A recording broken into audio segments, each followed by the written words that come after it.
Emoji আমরা রোজই use করি। আর এই স্মাইলি ইমোজি প্রথম কে ডিজাইন করেছিলেন সেটা কি আপনারা জানেন? সালটা হচ্ছে 1963। এই সালেই একটি ইন্স্যুরেন্স কোম্পানি হার্ভে রসবল তার কাছে যান এবং তাকে গিয়ে বলেন যে এমন একটি আইকন বানিয়ে দিতে যেটা নাকি তাদের যারা এমপ্লয়িজ রয়েছেন তাদেরকে সাহায্য করবে।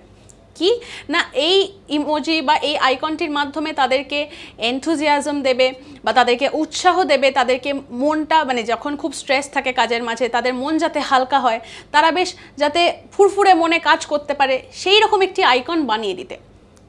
সেই সময়ে দাঁড়িয়ে সেই ব্যক্তিকে তার 10 মিনিটের কাজের জন্যে প্রায় 3000-এরও বেশি টাকা দেওয়া হয়েছিল।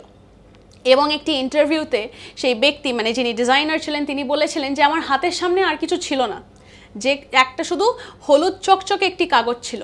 তো আমি সেই কাগজটি নিলাম আর তারপরে আমি চোখটা এঁকে আর একটা বড় দেখে একটা হাসি মুখ এঁকে দিলাম, ব্যাস এইভাবেই শুরু হয় স্মাইলি ইমোজি যাত্রা। সেটা কিন্তু এখনও চলছে, যে কারণে আমরা সবসময় ইমোজিটা কিন্তু হলুদ ব্যাকগ্রাউন্ডের ওপরই আমরা সেখানে বিভিন্ন রকম এক্সপ্রেশনস দেখতে পাই। এইরকম নানা আপডেটসের জন্য চোখ রাখুন আজ তাক বাংলার ইউটিউব চ্যানেলে, সাবস্ক্রাইব করতে ভুলবেন না।